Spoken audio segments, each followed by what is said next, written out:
Hello everyone, Gayatri institute के YouTube channel पे एक बार फिर से आपका बहुत बहुत स्वागत है। मैं हूं आशीष शर्मा और हम पढ़ रहे हैं रीजनिंग में हमने एक चैप्टर स्टार्ट किया था। चैप्टर का नाम था इनइक्वालिटीज। इसके 3 पार्ट आ चुके हैं और ये जो है उसका चौथा पार्ट है। पहले 3 पार्ट्स में हमने पढ़ा था एक कि क्या कॉन्सेप्ट लगते हैं, क्या रूल्स होते हैं, किस तरीके से हम क्वेश्चंस को सॉल्व कर सकते हैं।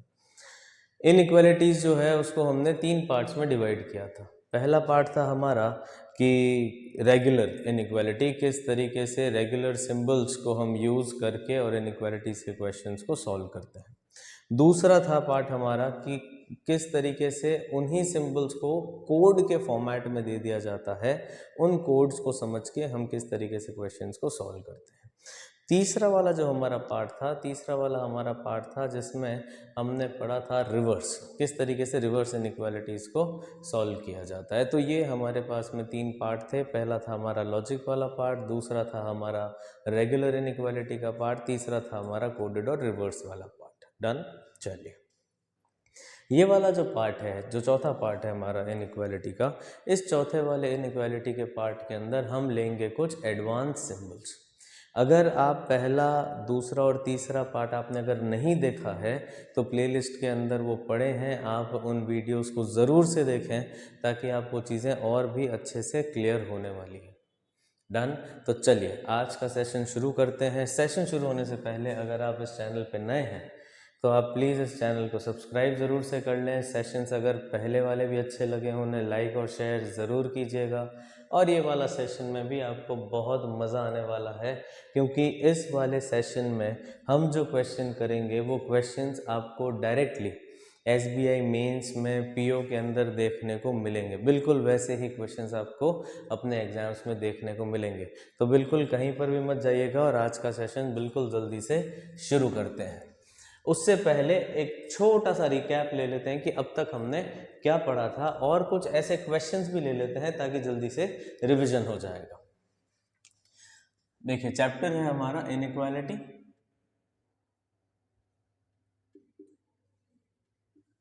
इनइक्वालिटी मतलब असमानता।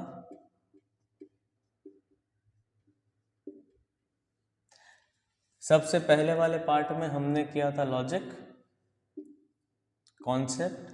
दूसरे वाले पार्ट में हमने किया था रेगुलर। तीसरे वाले पार्ट में हमने किया था कोडेड एंड रिवर्स। और चौथा वाला जो अब हम ये पार्ट कर रहे हैं इसमें होंगे सारे एडवांस के क्वेश्चंस। तो ये वाला चीज़ हम आज करने वाले हैं। हमारे पास में 4 रूल थे। सबसे पहला रूल क्या था? ऑपोजिट सिंबल्स आपस में कभी भी कंपेयर नहीं होंगे, चाहे वो डेफिनेट हो चाहे वो इनडेफिनेट हो। दूसरा वाला हमारा नियम क्या था? दूसरा वाला रूल था, दूसरा वाला कॉन्सेप्ट था कि डेफिनेट और इनडेफिनेट को जब हम कंपेयर करेंगे तो आंसर हमेशा डेफिनेट आएगा। तीसरा वाला था कि अगर 2 एलिमेंट्स के बीच में एक इनडेफिनेट रिलेशन है और उसके पेरेंट सिंबल हमारे पास में कंक्लूजन में दे रखे हैं तो आंसर हमेशा ईदर और आएगा। अब इस ईदर और के भी हम स्पेशल केसेस जो हैं वो यहाँ पर समझेंगे।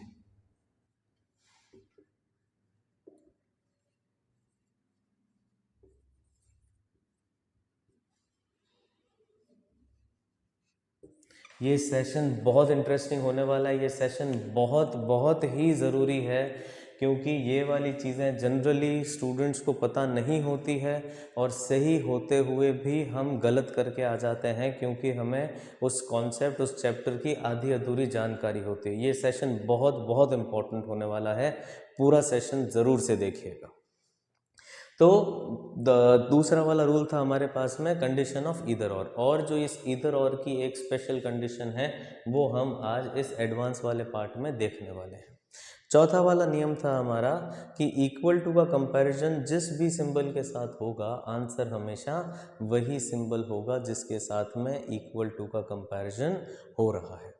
ये सारे लॉजिक, सारे कॉन्सेप्ट आपको इस ही चैप्टर के जो फर्स्ट पार्ट है वीडियो का वहाँ पर अवेलेबल है। अगर आपने नहीं देखा हो तो वहाँ जाके ज़रूर से देख लीजिएगा। चलिए, तो आज की कहानी शुरू करते हैं, और आज की कहानी शुरू करने से पहले आपको एक क्वेश्चन देता हूँ और उस क्वेश्चन को आपको सॉल्व करके बताना है। देखिए, हमारा अल्टीमेट ऑब्जेक्टिव, अल्टीमेट टारगेट क्या है कि हम बिना पेन यूज़ किए बिल्कुल आसानी से क्वेश्चन सॉल्व कर सकें। क्वेश्चन है आपके पास में, m is greater than x is less than p, comma z is less than or equals to x, x is greater than or equals to y। ये आपके पास में क्वेश्चन है, रेगुलर इनइक्वालिटी का क्वेश्चन है, और आपको ये बताना है कि m का z से क्या रिलेशन होगा, m का y से क्या रिलेशन होगा, p का z से क्या रिलेशन होगा, और y का p से क्या रिलेशन होगा। देखिए, बड़ा आसान है, क्योंकि हम वीडियोस देख चुके हैं, हमें पता है कि किस तरीके से चेन बनाई जाती है, किस तरीके से इसे सॉल्व किया जाता है। बट मज़ा तो तब आएगा जब हम बिना चेन बनाए इस क्वेश्चन को सॉल्व कर पाएंगे, और अब तक हमारी उतनी प्रैक्टिस हो जानी चाहिए कि हम बिना चेन बनाए इस क्वेश्चन को सॉल्व कर सकें बिल्कुल जल्दी। और यही एक फ़र्क है, यही एक डिफरेंस है कि जो लोग चेन बना के करेंगे उनको ज़्यादा टाइम लगेगा, जो बिना चेन बनाए डायरेक्टली सॉल्व कर लेंगे उनको कम टाइम लगेगा। चलिए, हम पहले इसे डायरेक्टली सॉल्व करने की कोशिश करेंगे, उसके बाद हम चेन बना के सॉल्व करने की कोशिश करेंगे। वैसा भी हम करेंगे, और दो तरीके से चेन बनाएंगे। तो देखते हैं कि किस तरीके से बिना चेन बनाए इस क्वेश्चन को सॉल्व किया जा सकता है। सबसे पहली चीज़ देखें हम, m का z से रिलेशन, m का y से रिलेशन। अब देखें आप, बिना पेन, बिना कोई इक्वेशन बनाए हम सॉल्व करते हैं। m का रिलेशन y से पूछा है, तो यहाँ पर आपको कनेक्टर क्या दिख रहा है, कनेक्टर है मेरे पास में x, x मेरा कनेक्टर बनता है। अब m को y से कंपेयर करना है, m को x तक ले जाना है और फिर x से y तक जाना है। m बड़ा है x से, और x जो है वो बड़ा या बराबर है y से। साहब देखें, बड़ा है, बड़ा या बराबर है, डेफिनेट है, इनडेफिनेट है। डेफिनेट और इनडेफिनेट को जब कंपेयर करेंगे तो आंसर हमेशा डेफिनेट रिलेशन ही आएगा। तो m जो है वो डेफिनेटली बड़ा है y से। क्या समझ में आ रहा है कि नहीं? नेक्स्ट क्वेश्चन है हमारे पास में कि इस p का y से क्या रिलेशन है, या p का z से क्या रिलेशन है। देखेंगे ज़रा, p यहाँ पर है, z यहाँ पर है, दोनों ही x से कनेक्टेड है।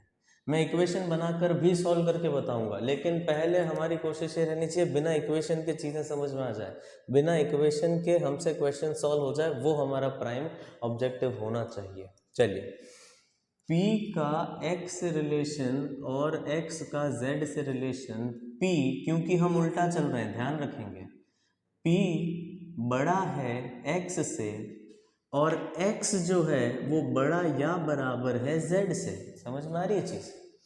p जो है वो बड़ा है x से और x जो है वो बड़ा या बराबर है z से, तो p का z से रिलेशन क्या होगा, p जो है बड़ा या बराबर, मतलब p डेफिनेटली बड़ा होगा z से। क्या ये बात समझ में आ रही है? अगर समझ में आ रहा है, बिना पेन, बिना इक्वेशन बनाए, बिना पेन यूज़ किए अगर ये क्वेश्चन सॉल्व हो रहा है, समझ में आ रहा है, तो इस वीडियो को लाइक ज़रूर कर देना कि ये वाली चीज़ तो देख के बिल्कुल मज़ा आ गया। बिल्कुल मज़ा ही आना चाहिए, ऐसा ही हमारा लेक्चर होना चाहिए। देखें अब ज़रा m से z का रिलेशन, m से x का रिलेशन, x से z का रिलेशन। m बड़ा है x से, x बड़ा या बराबर है z से, हाँ या ना? m बड़ा है x से, x बड़ा या बराबर है z से, बड़ा या बराबर, डेफिनेट और इनडेफिनेट को जब हम कंपेयर करेंगे तो आंसर क्या आएगा, डेफिनेट रिलेशन आएगा, m डेफिनेटली बड़ा है z से। नेक्स्ट वाला देखें आप, y का p से, y ये रहा, p ये रहा, P का x से क्या रिलेशन है? P बड़ा है x से, और x बड़ा या बराबर है y से। बड़ा है, बड़ा या बराबर है, डेफिनेट है और इनडेफिनेट है। डेफिनेट और इनडेफिनेट को कंपेयर करेंगे, आंसर क्या आएगा? डेफिनेट ही हमारा आंसर होगा। तो P is definitely greater than y। लेकिन हमसे क्वेश्चन पूछा है कि y का p से क्या रिलेशन है। तो अगर p बड़ा है y से तो y छोटा होगा p से। क्या ये बात समझ में आ रही है कि नहीं आ रही? पक्का समझ में आ रही है? बिल्कुल अच्छे से समझ में आ रही है। अब इसी चीज को हम इक्वेशन बना के सॉल्व करते हैं, और इक्वेशन भी दो तरीके से बनाऊंगा ताकि बिल्कुल ही कंफ्यूजन खत्म हो जाए। एक इक्वेशन तो हमने क्या समझी थी कि साहब m जो है बड़ा है x से, x जो है छोटा है p से, तो इस x के नीचे x रख दिया हमने। z जो है वो छोटा है x से और x जो है वो बड़ा या बराबर है y से। डन साहब। और ये हमारा चैनल बनता है। सबसे पहला रिलेशन पूछा था m का z से, देखेंगे जरा, ये वाली चेन बनेगी। m बड़ा x और x से z आएगा, बिल्कुल ऑपोजिट सिंबल्स नहीं हैं, सिमिलर सिंबल्स हैं, डेफिनेट और इनडेफिनेट है। हमारी इक्वेशन कैसे बनती है? m बड़ा है x से और x बड़ा या बराबर है z से। देखो z छोटा या बराबर है ना x के, तो x बड़ा या बराबर होगा z से, हाँ या ना? आ रही बात समझ में? तो m का z से क्या रिलेशन है? m बड़ा है z से। दूसरा वाला देखेंगे, m बड़ा है y से। अच्छा ये तो हमने आंसर ही निकाल दिया। देखेंगे m और y का आंसर ये आ रहा है कि नहीं आ रहा है, क्योंकि पहले तो हमने बिना चेन बना के किया था, तो अब चेन से वेरीफाई कर लेते हैं कि ये सही है कि नहीं है। m बड़ा है x से, x बड़ा या बराबर है y के, हमारी इक्वेशन बनती है ये। तो साहब डेफिनेट इनडेफिनेट को कंपेयर करेंगे, डेफिनेट हमारा आंसर होगा। बिल्कुल सही किया है, हाँ या ना? डन। नेक्स्ट वाली इक्वेशन देखें, p का z से क्या रिलेशन है? p ये रहा, z ये रहा, सीधा सीधा अगर हम चलते हैं तो इक्वेशन है z छोटा या बराबर है x के, x जो है वो छोटा है p से। डेफिनेट और इनडेफिनेट कंपेयर करेंगे, आंसर आएगा हमारा डेफिनेट रिलेशन। तो z जो है डेफिनेटली छोटा है p से। लेकिन हमसे पूछा है p का z से रिलेशन, तो p डेफिनेटली बड़ा है z से। बिल्कुल सही है। क्या ये बात समझ में आ रही है आप सबको? लास्ट वाला देखें, y का p से रिलेशन, y ये रहा, p ये रहा, रिलेशन देखेंगे क्या निकलता है। अगर x छोटा है p से, मतलब p बड़ा है x से, p बड़ा है x से, x जो है बड़ा या बराबर है y से, x जो है वो बड़ा या बराबर है y के, रिलेशन क्या निकलता है साहब? p जो है वो बड़ा है y से। डेफिनेट और इनडेफिनेट कंपेयर करेंगे, डेफिनेट आंसर आएगा, तो p जो है डेफिनेटली बड़ा है y से। तो y का p से क्या रिलेशन होगा? y डेफिनेटली छोटा है p से। क्या ये बात समझ में आ रही है आप सबको? तो ये वाला भी बिल्कुल सही है, हाँ या ना? डन। मज़ा आ गया? बिल्कुल मज़ा आ जाना चाहिए साहब, क्वेश्चन इसी तरीके से सॉल्व होने चाहिए। ये तो था हमारा एक तरीका। एक और तरीके से हम इस इक्वेशन को बनाते हैं और एक और तरीके से इसको सॉल्व भी करते हैं। देखिए ज़रा किस तरीके से इस चीज़ को सॉल्व बनाया जा सकता है। m, और हमें बनाना है नहीं साहब, हमें जो क्वेश्चन सॉल्व करना है वो बिना बनाए सॉल्व कर देना, मतलब इतना हमें एक्सपर्टीज कर लेना है, दिमाग को इतना शार्प कर लेना है कि बिना इक्वेशन बनाए हमारा क्वेश्चन सॉल्व हो जाना चाहिए। m is greater then x is less than p। तो साहब यहाँ पर देखें ज़रा, इस x को x से अगर मैं जोड़ देता हूँ तो z is greater than, sorry, less than और equals to x, x is greater than और इक्वल्स टू y। यही इक्वेशन है हमारी। अब देखें ज़रा, सॉल्व करते हैं। m को z तक ले जाना है, ये रहा m, ये रहा z, लेके जाओ। ये m है, ये z है, लेकर जाइए इसे। m बड़ा है x, x बड़ा या बराबर है, m बड़ा है x और x बड़ा या बराबर है z से, तो डेफिनेट और इनडेफिनेट का कंपैरिजन होगा, डेफिनेट आंसर आएगा, बिल्कुल सही है। दूसरा वाला देखें, m का y से रिलेशन। m जो है बड़ा है x से, x बड़ा या बराबर है y से, तो m बड़ा या बराबर, तो बड़ा आंसर होगा। डेफिनेट और इनडेफिनेट कंपेयर होंगे तो डेफिनेट आंसर होगा। तीसरा वाला देखिए, m जो है बड़ा है z से, साफ देखो, सॉरी p जो है बड़ा है z से, p ये रहा, z ये रहा, ये देखो इक्वेशन, p और z सीधी सीधी चेन है, कहीं पर ऑपोजिट साइन नहीं है। तो z जो है छोटा या बराबर और छोटा, मतलब z छोटा है p से, तो p बड़ा है z से, और बिल्कुल यही यहाँ लिखा हुआ है। लास्ट वाला भी अगर आप देखेंगे, y से p तक जाने में कोई प्रॉब्लम नहीं है, y छोटा है p से, तो p डेफिनेटली बड़ा होगा y से। या अगर p, हाँ, y छोटा है p से तो p बड़ा है y से, सीधा सीधा ही दे रखा है। क्या ये बात समझ में आ रही है कि नहीं आ रही है? हाँ या ना, जल्दी से बता दीजिए। बिल्कुल, अगर आपको वीडियो अच्छा लगा हो तो कमेंट करके भी बता दें कि वीडियो में आपको क्या अच्छा लगा। कोई आपकी क्वेरीज है तो वो भी आप वीडियो में डाल सकते हैं। देखिए, एक ही क्वेश्चन है और इस क्वेश्चन को 3 तरीके से हमने सॉल्व किया है। पहला, बिना इक्वेशन बनाए, बिना कोई चेन बनाए हमने सॉल्व किया है। दूसरा, हमने जो रेगुलर चेन बनाने का तरीका था उससे सॉल्व किया। तीसरा, एक नए तरीके से चेन बना के हमने इसको सॉल्व किया, और जितनी बार जिस भी तरीके से सॉल्व किया, हमेशा हमारा आंसर सेम ही आया है। कोशिश यही करनी है हमें कि बिना चेन बनाए हमारा क्वेश्चन सॉल्व हो जाए, तब तो है एकदम मज़े वाली बात।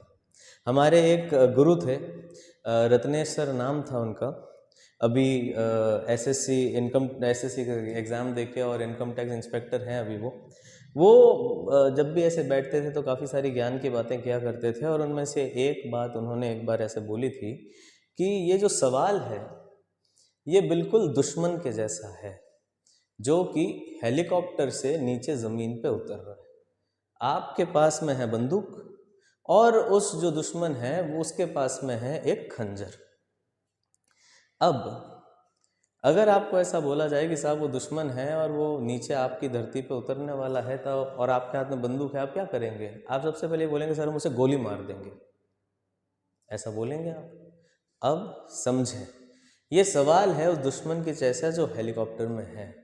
अगर आपने उसे वहीं पर गोली मार दी, मने ये कि आपने सवाल को देखते ही बिना कुछ पेन पेपर यूज किए उसे सॉल्व कर दिया, हमारा काम हो गया। वो कहते थे अगर आपने उस क्वेश्चन को पेपर के ऊपर लिख लिया, मतलब आपने उस दुश्मन को अपनी धरती पे उतार दिया।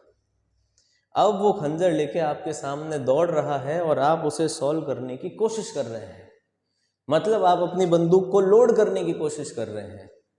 इसमें 50-50 चांसेस है, या तो वो आप पे हावी हो जाएगा या आप उस पे हावी हो जाएंगे। तो ये क्वेश्चन बिल्कुल उस दुश्मन के जैसा है जो हेलीकॉप्टर में बैठा है, वहां से नीचे उतर रहा है, और हमें ये कोशिश करनी है कि बिना उसके पहले वो नीचे उतरे उसको वहीं पे ख़त्म कर देना है। और यही अभी हमने किया था इनइक्वालिटी के अंदर। इस क्वेश्चन को देखा, चेन नहीं बनाने की ज़रूरत पड़ी हमें, और हमने डायरेक्टली इस क्वेश्चन को सॉल्व कर दिया। क्या मज़ा आ रहा है कि नहीं आ रहा? और बिल्कुल इसी तरीके से हमें इन क्वेश्चंस को सॉल्व करना है। ठीक, चलिए, ये तो था हमारा एक वार्म अप क्वेश्चन। अब हम स्टार्ट करते हैं हमारा एडवांस वाला पार्ट।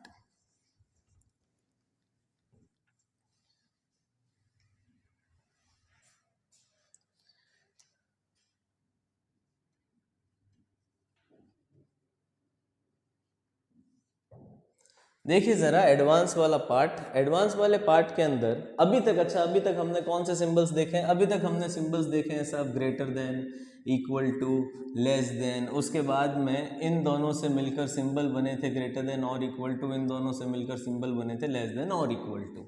ये तो है हमारे क्लासिकल सिंबल्स। अब जो सिंबल्स हमारे जीवन में आने वाले हैं वो कौन से हैं, वो देख लें। नॉट ग्रेटर देन और equal to, not less than और equal to, not greater than, not less than, not equal to. ये कह दें ये पॉजिटिव अप्रोच थी क्वेश्चन की, ये नेगेटिव अप्रोच है क्वेश्चन की। बात समझ में आ रही है? चलिए अब सीधा सीधा एक क्वेश्चन लेते हैं और उस क्वेश्चन से ही समझते हैं कि ये क्या बोलना चाहता है। ठीक, क्वेश्चन है हमारे पास में A is greater than or equal to B, B is less than C। ये हमसे क्वेश्चन पूछा, बड़ा ही सादा सा क्वेश्चन है, आंसर भी हमें पता ही है, लेकिन वो क्या करता है, वो ऐसा कर देता है। समझेंगे जरा, मतलब क्या हुआ इसका?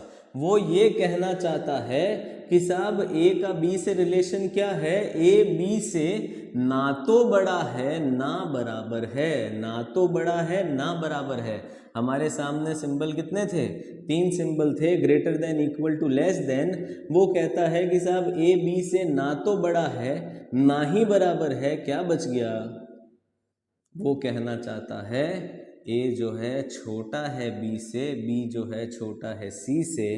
क्या हम इस बड़े और छोटे का खेल समझ सकते हैं कि नहीं समझ सकते? बिल्कुल समझ सकते हैं साहब, बिना किसी प्रॉब्लम के हम ये खेल बड़े आसानी से समझ सकते हैं। तो क्या इस तरह का अगर कोई सिंबल आया तो हमको ये समझ में आएगा कि नहीं आएगा? बिल्कुल समझ में आ जाना ही चाहिए। अगर वो लिखता है कि ग्रेटर देन और इक्वल टू, ग्रेटर नहीं है इक्वल नहीं है अगर, तो क्या होगा? लेस होगा। मतलब क्या समझ में आया इसका? इसका मतलब ये हुआ कि अगर लिखा हुआ है ग्रेटर देन नहीं है इक्वल टू नहीं है, तो क्या है? लेस देन है। अगर यहाँ पे बोलता है कि साहब यहाँ पर लेस देन नहीं है इक्वल टू नहीं है, तो क्या होगा साहब? ग्रेटर देन है। अगर यहाँ पर बोलता है बड़ा नहीं है, ग्रेटर नहीं है, तो क्या होगा? या तो छोटा होगा या बराबर होगा। और यहाँ पर अगर बोलता है कि साहब छोटा नहीं है, तो क्या होगा? या तो बड़ा होगा या बराबर होगा। और अब जब ये बोल देता है कि साहब इक्वल ही नहीं है, तो फिर या तो बड़ा होगा या तो छोटा होगा। ध्यान रखेंगे, ग्रेटर देन और इक्वल टू नहीं आएगा, क्योंकि वो बोल चुका है इक्वल टू नहीं है। और ग्रेटर देन और इक्वल टू में से अगर इक्वल टू हटा दिया जाए तो इस सिंबल के कोई मायने नहीं रहते। क्या ये कहानी समझ में आ रही है कि नहीं आ रही? बिल्कुल अच्छे से समझ में आ रही है। तो चलिए कुछ क्वेश्चंस देखते हैं जिससे हमको ये और अच्छे से समझ में आ जाएगा। और इस वीडियो का सबसे इम्पोर्टेंट सेक्शन रहेगा ये स्पेशल केसेस ऑफ ईदर और। ध्यान रखेंगे सब, स्पेशल केसेस ऑफ ईदर और बहुत बहुत बहुत इम्पोर्टेंट है। हम रेगुलर ईदर और पढ़ लेते हैं, उसके बाद में ये वाले केसेस हम छोड़ देते हैं और एग्जाम में आज के लिए क्वेश्चंस पूछे जा रहे हैं। चलिए एक क्वेश्चन देखते हैं और उससे हमें और अच्छे से चीज़ें समझ में आ जाएगी। क्वेश्चन है हमारा,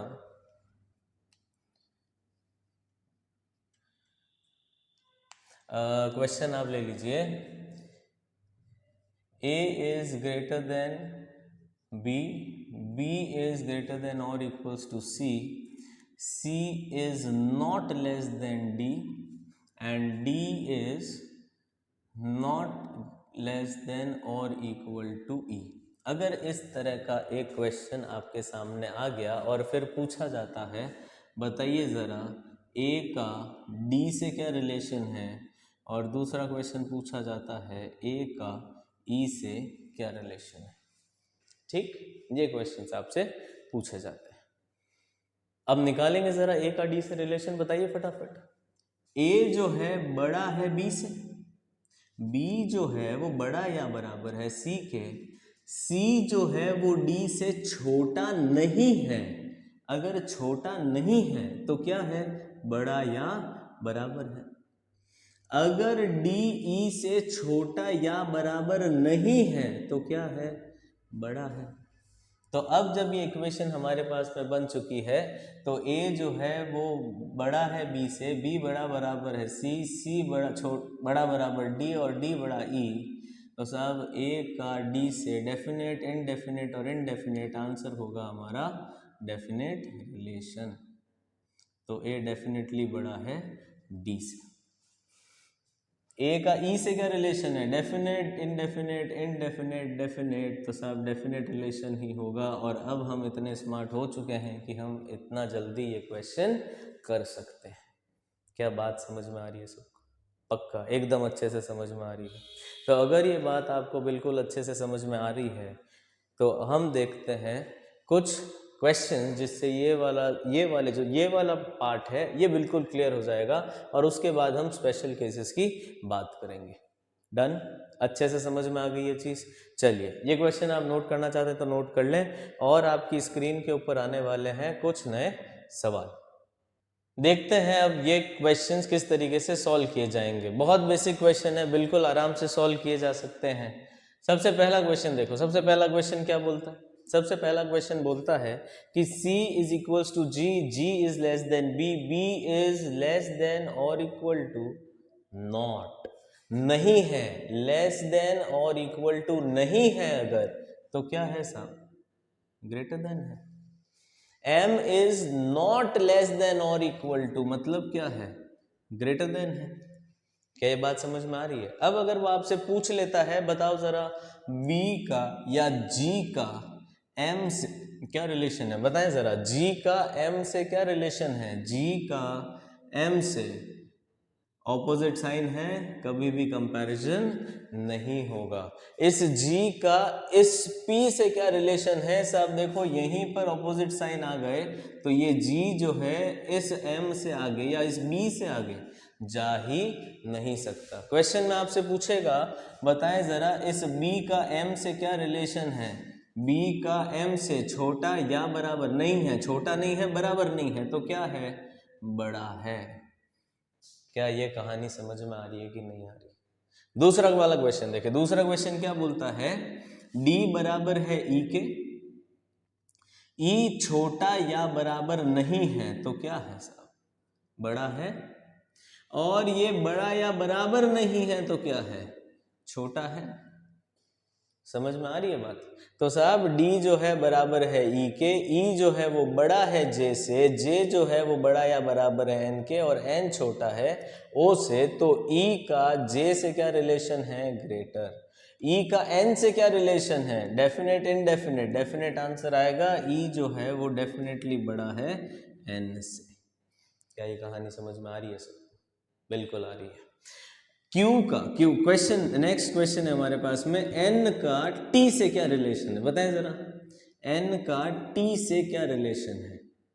बड़ा या बराबर नहीं है तो छोटा है, बड़ा या बराबर नहीं है तो छोटा है, ऑपोजिट साइन है, कंपेयर नहीं होंगे, एन का टी से कोई रिलेशन नहीं बताया जा सकता। क्या ये बात समझ में आ रही है कि नहीं आ रही? लास्ट वाला क्वेश्चन देखें, y का m से क्या रिलेशन है? फटाफट बता दो। y का m से क्या रिलेशन है? जल्दी से बताओ, फटाफट बताओ।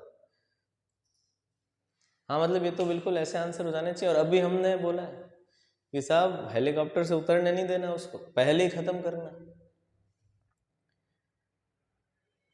y जो है छोटा नहीं है, बराबर नहीं है तो बड़ा है, और ये L जो है छोटा या बराबर नहीं है तो बड़ा है। अब साहब बताओ, बड़ा, बड़ा या बराबर, बराबर, बड़ा या बराबर, बड़ा। डेफिनेट जहाँ बीच में आ गया तो हमारे हमेशा पूरी चेन में फिर आंसर क्या होगा? डेफिनेट ही होगा। तो y जो है डेफिनेटली बड़ा है m से। क्या इस तरह के अगर सवाल आपके जीवन में आ गए तो आप कर पाएंगे कि नहीं कर पाएंगे? हाँ या ना? मज़ा आ रहा है कि नहीं आ रहा? अगर मज़ा आ रहा है तो इस सेशन को बिल्कुल लाइक कर दें, ज़ोरदार तरीके से लाइक कर दें, और अपने दोस्तों के साथ में शेयर भी कर दें। अगर आपको लगता है कि बहुत अच्छी चीज़ समझ में आई है तो बिल्कुल ज़ोरदार तरीके से लाइक कर देना इसको, और शेयर भी कर देना अपने दोस्तों के साथ में। देखो आप जितनी एनर्जी के साथ इसे शेयर करेंगे मुझ में भी उतनी ही एनर्जी आएगी, और मैं बहुत बढ़िया बढ़िया अच्छे अच्छे क्वेश्चन आप लोगों से और करवा पाऊँगा। अगर आपने सेशन अभी जस्ट ज्वाइन ही किया है तो आपसे रिक्वेस्ट है कि इस सेशन के पहले भी 3 पार्ट आ चुके हैं, वो ज़रूर से देखें, तब आपको ये चीज़ें और बहुत अच्छे से समझ में आएगी। अब जो हमारा अगला सेक्शन है वो है स्पेशल केसेस ऑफ ईदर और वाला। बहुत बहुत इंपॉर्टेंट चीज़ है स्पेशल केस ऑफ ईदर और। समझना बहुत ज़रूरी है कि क्या है ये स्पेशल केस ऑफ ईदर और, जो हमारे एग्ज़ाम में आते हैं और हमें परेशान भी बहुत करते हैं। चलिए, तो बिना कुछ टाइम वेस्ट के हम ये शुरू करते हैं स्पेशल केस ऑफ ईदर और इस सेशन के बाद में जो अगला सेशन होगा इनइक्वालिटी का, उस सेशन में हम लेंगे बिल्कुल इन्हीं तरीके के और बहुत ही शानदार क्वेश्चन, वैसे सारे क्वेश्चन जो एग्जाम में डेफिनेटली आपको फंसा सकते हैं। अब ये जो ईदर और का स्पेशल केस है, इसकी शुरुआत हम बिल्कुल पहले वाले ईदर और के केस से करते हैं। तो टाइप 1 देखें क्या था। टाइप 1 का क्वेश्चन क्या निकला था? टाइप 1 का क्वेश्चन क्या बना था? हमने देखा था कि स्टेटमेंट अगर देता है a इज ग्रेटर देन और equal to b, b is greater than और इक्वल टू c, और यहाँ पर वो कंक्लूजन के अंदर पहली कंडीशन देता है कि साहब a is greater than c, दूसरी कंडीशन देता है a is equals to c। यही हमने पढ़ा था और उसके लिए हमने एक प्रावधान भी बनाया था। क्या प्रावधान बनाया था? कि साहब अगर दो एलिमेंट्स के बीच में एक इनडेफिनेट रिलेशन हो, तो यहाँ पर बताएं जरा a का c से क्या रिलेशन है? a इज ग्रेटर देन और इक्वल टू c, यही है। तो a का c से क्या रिलेशन है? a इज ग्रेटर देन और इक्वल टू c, जिसके मायने क्या होता है? a या तो c से बड़ा है, a या तो c के बराबर है। तो इंडिविजुअली तो ये भी गलत किया था, इंडिविजुअली ये भी गलत किया था, लेकिन इन दोनों को मिला के हमने आंसर दिया था ईदर और। याद होगा आपको ये चीज, हमने किया था ये काम, ठीक। अब ये तो है केस 1 जो हम पहले पढ़ चुके हैं, लेकिन अब कुछ ऐसे स्पेशल केसेस हैं जिसमें ईदर और लगता है। वो क्या केसेस हैं वो देखेंगे, और वो है अब हमारे लिए इम्पोर्टेंट। ये है टाइप 2 और यहाँ से कहानी हो जाती है इम्पोर्टेंट। देखो अब स्टेटमेंट क्या देता है। स्टेटमेंट बोलता है a जो है बड़ा है b से, b जो है वो छोटा है c से। और अब आपसे पूछा जाएगा बताइए जरा a का c से क्या रिलेशन है। अब हमने अब तक यह पढ़ा कि साहब जब ऑपोजिट साइन हो जाते हैं तो कंपैरिजन नहीं हो सकता। बिल्कुल सही पढ़ा हमने, कंपैरिजन नहीं हो सकता। हमें नहीं पता कि a का c से क्या रिलेशन है, लेकिन मैं तब भी पूछता हूं कि बताओ a का c से क्या रिलेशन है। तो जब हम कह रहे हैं कि हमें पता ही नहीं है कि a का c से क्या रिलेशन है, और आप कह रहे हो कि बताओगे a का c से क्या रिलेशन है, तब यूनिवर्सल रिलेशन कितने होते हैं? Greater than, equal to, less than. आराम से समझेंगे सब, बिल्कुल आराम से समझना, और उसके बाद में कभी और दिमाग लगाने की जरूरत ही नहीं पड़ेगी।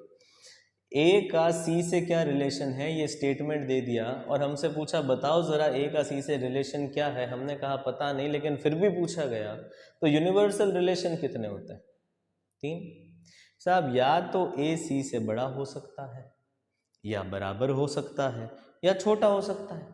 इन तीनों में से तो कुछ भी हो सकता है, क्योंकि हमें पता नहीं है। ध्यान रखेंगे इस चीज को, क्योंकि दो एलिमेंट्स ऐसे हैं जिनके बीच का कंफर्म रिलेशन हम बता नहीं सकते, तो उनका आपस में इन तीनों में से कोई भी रिलेशन हो सकता है।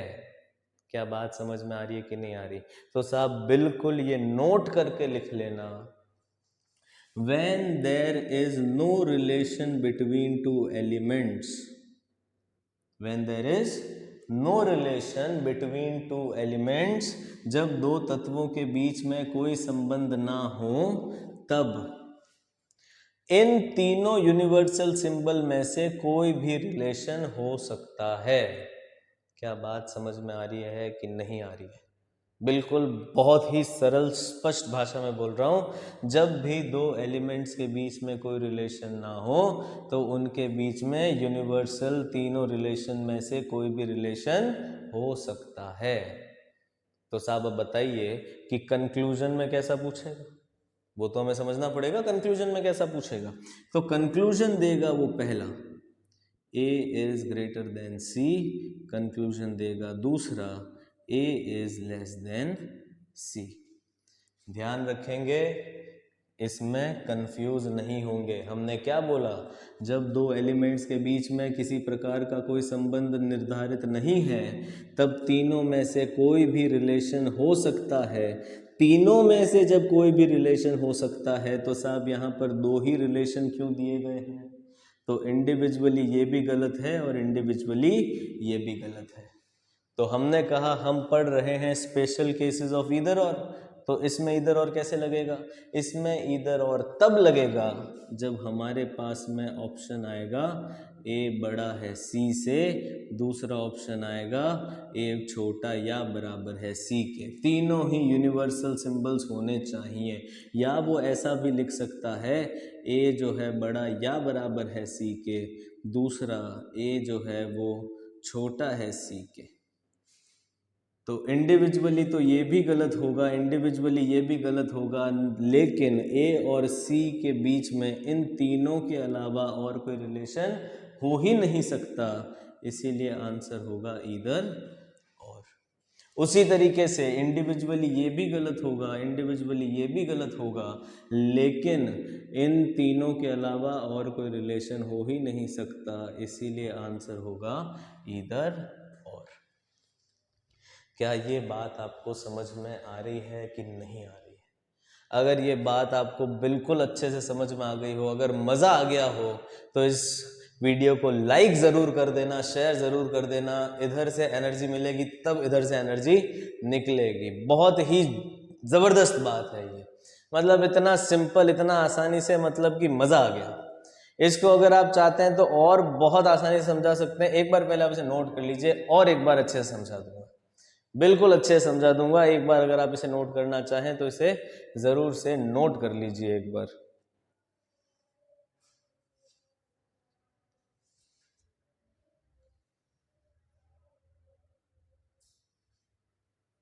क्या ये बात समझ में आ रही है आपको?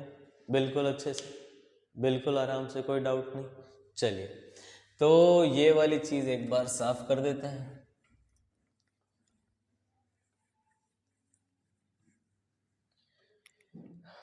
चलिए, तो हमारे यहां पर स्पेशल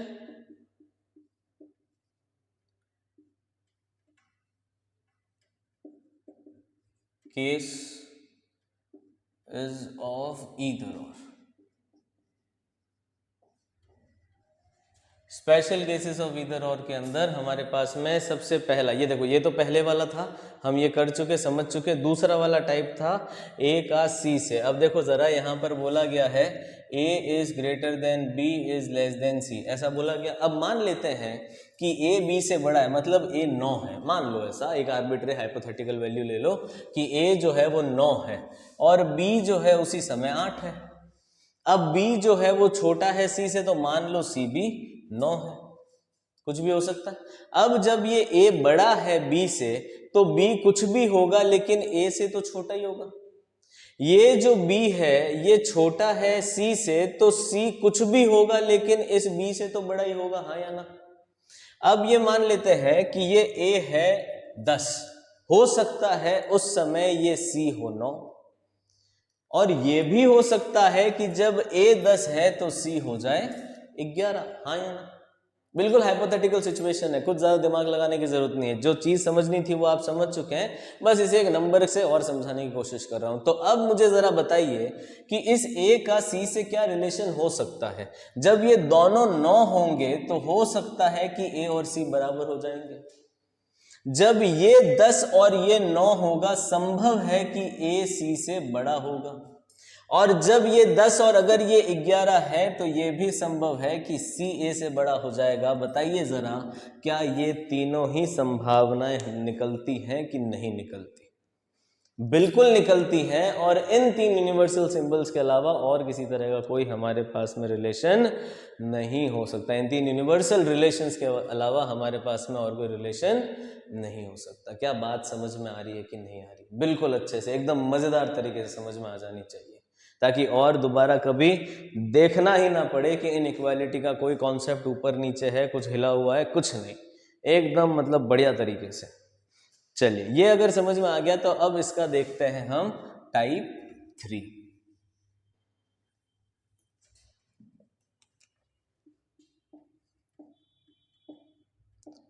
टाइप 3 का क्वेश्चन देखें किस तरीके से बनता है। एक बहुत ही एकदम बिल्कुल सामान्य सा क्वेश्चन है, बिल्कुल एकदम इजी मोड का क्वेश्चन है। क्वेश्चन है देखिए, A is greater than B, B is not equals to C and C is less than D। एक बार देखो, सिर्फ क्वेश्चन रख रहा हूं मैं नहीं आता, एक बार सिर्फ क्वेश्चन देखें आप। A जो है बड़ा है B से, B जो है बराबर नहीं है C के, और C जो है वो छोटा है D से। क्या ये बात समझ में आ रही है सबको? अब देखें सर, ये क्वेश्चन समझ में आ गया आपको। अब आप कहेंगे कि अभी अभी हमने पढ़ा, ताज़ा ताज़ा पढ़ा, यही चीज़ पढ़ी हमने। मैं पूछ रहा हूँ साहब, मुझे बताइए कि इस A का C से, इस A का C से क्या रिलेशन है? इस A का C से, A का C से रिलेशन आपको बताना है कि A का C से क्या रिलेशन है। ऑप्शन देखो, ऑप्शन कैसे देगा। ऑप्शन देगा A बड़ा है C से, A छोटा या बराबर है C के। एक ऑप्शन तो दे देगा ये। दूसरा ऑप्शन क्या देगा? पहले अच्छा यही वाला सॉल्व करो, पहले दिमाग लगाओ थोड़ा कि इसके अंदर क्या क्या किया जा सकता है। दिमाग लगाओ।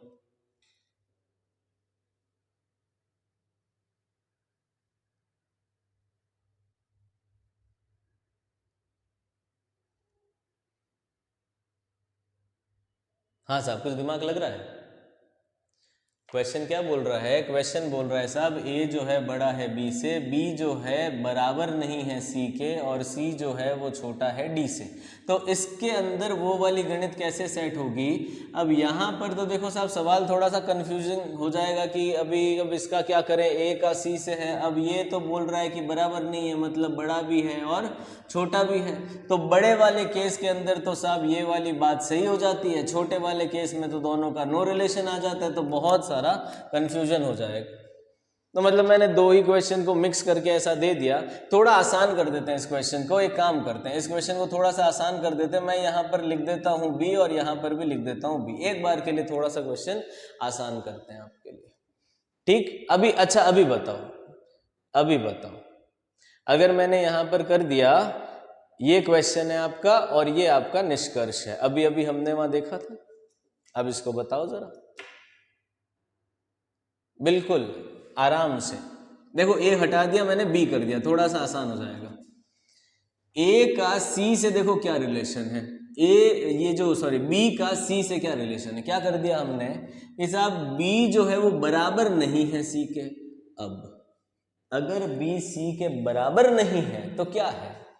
B या तो बड़ा है, B या तो छोटा है। कंफर्म तो ये भी नहीं है, कंफर्म तो ये भी नहीं है, लेकिन अगर ये दोनों आ गए तो ये दोनों मिला के हमारा आंसर जरूर आ सकता है। तो साहब अगर ये सेक्शन आ गया तो इंडिविजुअली तो ये भी गलत हो जाएगा और इंडिविजुअली ये भी गलत हो जाएगा। लेकिन अगर हमारे पास में कंक्लूजन आ गया, पहला B बड़ा है C के और दूसरा B छोटा है C से, तो साहब देखिए इंडिविजुअली तो ये भी गलत और इंडिविजुअली ये भी गलत। लेकिन क्योंकि B जो है वो C के बराबर नहीं है, तो साहब या तो बड़ा हो सकता है या तो छोटा हो सकता है, इन दोनों के अलावा और कुछ नहीं हो सकता है। इसीलिए इन दोनों में लगेगा ईदर और। क्या ये बात समझ में आ रही है कि नहीं आ रही है? बिल्कुल अच्छे से साहब, देखो मज़ा आ जाना चाहिए, बिल्कुल ऐसे चीज़ समझ में आनी चाहिए। पहला वाला केस क्या था हमारे पास में? जब इन दोनों का कोई रिलेशन नहीं था, A और C का कोई रिलेशन नहीं था, तब हमारे पास में इधर और किस में लगा था? तीनों ही यूनिवर्सल सिंबल होने चाहिए थे। लेकिन जब यहाँ पर बोल दिया कि B C के बराबर ही नहीं है, तो जब बराबर नहीं है तो या तो बड़ा होगा या बराबर छोटा होगा। तो ध्यान रखेंगे, इस वाली कंडीशन में तीनों यूनिवर्सल सिंबल हमारे काम के नहीं है, क्योंकि छोटा तो डेफिनेटली है ही नहीं। तो ये तो कंफर्म गलत होगा, ये भी गलत होगा, और इन दोनों के बीच में इधर और नहीं लग पाएगा। इधर और कंफर्मली कहाँ लगेगा कि B जो है बड़ा है C से, B जो है छोटा है C से, या तो बड़ा है या तो छोटा है, तब हमारा आंसर बनता है। क्या बात समझ में आ रही है या नहीं आ रही है? बिल्कुल अच्छे से समझ में आ रही है। अगर बिल्कुल बढ़िया तरीके से आपको ये बात समझ में एकदम 100% समझ में आ गई है, तो अब जब मैंने यहाँ पर A लिखा था, ऐसा क्वेश्चन देखते हैं जिनमें ये दोनों ही चीजें अगर एक साथ हो जाए तो क्या होगा, किस तरीके से उसको सॉल्व किया जाएगा या किस तरीके से कंक्लूजन दिए जाते हैं, वो बिल्कुल स्पष्ट तरीके से आपको बातें समझ में आ जाएगी। ठीक, चलिए जरा देखते हैं क्या है हमारा क्वेश्चन। देखिए क्वेश्चन क्या बोलता है, स्टेटमेंट क्या है, आपकी स्क्रीन पे है। P is not equals to Q, P is not equals to R। इसी एक स्टेटमेंट पे नीचे मैंने 4 तरह के कंक्लूजन्स लिख दिए हैं। ठीक, अब बड़ी जल्दी बड़ी आसानी से सॉल्व करेंगे, बिना कंफ्यूजन के सॉल्व करना है हमें, 100% कॉन्फिडेंस के साथ सॉल्व करना है। देखें P का Q से क्या रिलेशन है, बराबर नहीं है। जब बराबर नहीं है तो या तो छोटा है या तो बड़ा है, या तो बड़ा है या तो छोटा है। और Q का R से क्या रिलेशन है साहब, Q का R से रिलेशन है या तो बड़ा है या तो छोटा है। यही मायने होते हैं इस चीज के, हाँ या ना। तो क्या मैं ऐसा लिख सकता हूं कि इसका मतलब है P या तो बड़ा या तो छोटा है Q से, Q या तो बड़ा या तो छोटा है R से। डन, यही चीज है, बिल्कुल वही चीज लिख दी मैंने। अब देखेंगे P का R से क्या रिलेशन है। P का R से कंफर्म रिलेशन तो कुछ भी नहीं है। एक बार आराम से आप देख लीजिए, इसे देख लीजिए, समझ लीजिए एक बार इसको आराम से। क्वेश्चन क्या बोलता है, P जो है वो बराबर नहीं है Q के, और Q जो है वो बराबर नहीं है R के। तो जब R और P का कोई कंफर्म रिलेशन है ही नहीं मेरे पास में, तो साहब ये भी गलत और ये भी गलत। जब R का P का R से या R का P से कोई कंफर्म रिलेशन है ही नहीं मेरे पास में, तो इंडिविजुअली तो ये भी गलत होगा और इंडिविजुअली तो ये भी गलत होगा। जब अभी सबसे पहला केस हमने क्या पढ़ा था, टाइप 1 नहीं टाइप 2, टाइप 2 के अंदर हमने क्या पढ़ा था, जब दो एलिमेंट्स के बीच में कोई कंफर्म रिलेशन नहीं होता है तब तीनों ही यूनिवर्सल रिलेशन में से कुछ भी हो सकता है। क्या ये बात समझ में आई? तो जब यूनिवर्सल रिलेशन, तीनों यूनिवर्सल रिलेशन लग जाने चाहिए, तो क्या यहां पर तीनों यूनिवर्सल रिलेशन दिख रहे हैं क्या? बिल्कुल नहीं दिख रहे। तो ये तो साहब दोनों ही गलत हैं। लेकिन अगला वाला कंक्लूजन देखें, P का R से क्या रिलेशन है साहब, हमें कंफर्मली तो पता ही नहीं है कि P का R से क्या रिलेशन होगा। तो जब हमें दो एलिमेंट्स के बीच में क्या रिलेशन है ये कंफर्मली पता नहीं है, तो तीनों यूनिवर्सल रिलेशन में से कुछ भी हो सकता है। P R से बड़ा हो सकता है, P R के बराबर हो सकता है, P R के छोटा हो सकता है। तो इंडिविजुअली तो ये भी गलत है, इंडिविजुअली तो ये भी गलत है। लेकिन अगर ये सब साथ में आ गए, तीनों यूनिवर्सल रिलेशन साथ में आ गए, तो आंसर क्या आ जाएगा, ईदर और। क्या बात समझ में आ रही है कि नहीं आ रही? और दूसरा वाला केस देखिए, दूसरे वाले केस में पूछता है साहब बताओ Q का R से क्या रिलेशन है। हमें पता है Q का R से रिलेशन है, Q या तो बड़ा है R से, Q या तो छोटा है R के। इंडिविजुअली क्या कंफर्म Q बड़ा है क्या, हमें पता नहीं है। क्या कंफर्म Q छोटा है क्या, हमें पता नहीं है। लेकिन इन दोनों के अलावा और तो कोई तीसरा रिलेशन इनके बीच में हो नहीं सकता, क्योंकि Q R के बराबर तो नहीं है। और लास्ट वाला कंक्लूजन देखें, Q R से या तो बड़ा होगा, Q R के या तो बराबर छोटा होगा, लेकिन Q R से बराबर नहीं हो सकता। क्योंकि बराबर नहीं हो सकता, ये तो कंफर्मली गलत है। ये भी गलत है क्योंकि हमें पता नहीं है, और इसमें ईदर और की कंडीशन भी नहीं लग सकती। क्या ये चीज़ आपको अच्छे से समझ में आई है कि नहीं आई है, मज़ा आया है कि नहीं साहब। ये और इसके जैसे और बहुत सारे क्वेश्चन हैं अभी हमारे पास करने के लिए। ये था basic logic, basic concept, special cases of either और का। अगर आपको ये वीडियो पसंद आया है तो इसे लाइक ज़रूर से कर दें, अपने फ्रेंड्स के साथ में शेयर कर दें, एकदम बढ़िया तरीके से शेयर कर दीजिए इसे। अगर अभी तक आपने इस चैनल को सब्सक्राइब नहीं किया है तो सब्सक्राइब ज़रूर से कर दें, बेल आइकन भी दबा देना ताकि जो अगला सेशन आने वाला है उस अगले सेशन को आप मिस ना करें। और ये था हमारा पार्ट 4 इस चैप्टर का। जो अगला वाला अब पार्ट आने वाला है उसमें हम करेंगे बहुत सारे क्वेश्चन, और मैं चाहता हूं कि आप ज़्यादा से ज़्यादा लोग जुड़ें और हम मिल के वो क्वेश्चंस करें। ये जो सेशन आज हमने किया है ये इम्पोर्टेंट है मेंस के एग्ज़ाम पॉइंट ऑफ व्यू से। मेंस के अंदर बिल्कुल इसी तरीके के आपको क्वेश्चन देखने को मिल जाएंगे, और एसबीआई के तो भरोसे भी नहीं है, वो प्री में भी ऐसे क्वेश्चंस आपको दे सकता है। तो अगर आपको ये सेशन अच्छा लगा हो, अगर आपको लगा कि हाँ ये बहुत सारा इंपॉर्टेंट था जो आज तक आप मिस कर रहे थे और वो सब आपको मिल गया है, तो इस सेशन को लाइक कर दें, शेयर कर दें, सब्सक्राइब नहीं किया है तो सब्सक्राइब कर दें। आज का ये सेशन मैं यहीं समाप्त करता हूँ। उम्मीद करता हूं कि आपको अच्छा लगा होगा, और ज़रूर ज़्यादा से ज़्यादा लोग जुड़ें ताकि उस एनर्जी के साथ और अच्छे क्वेश्चंस आपके लिए मैं लेकर आ सकूं। आज के लिए इतना ही। Thank you.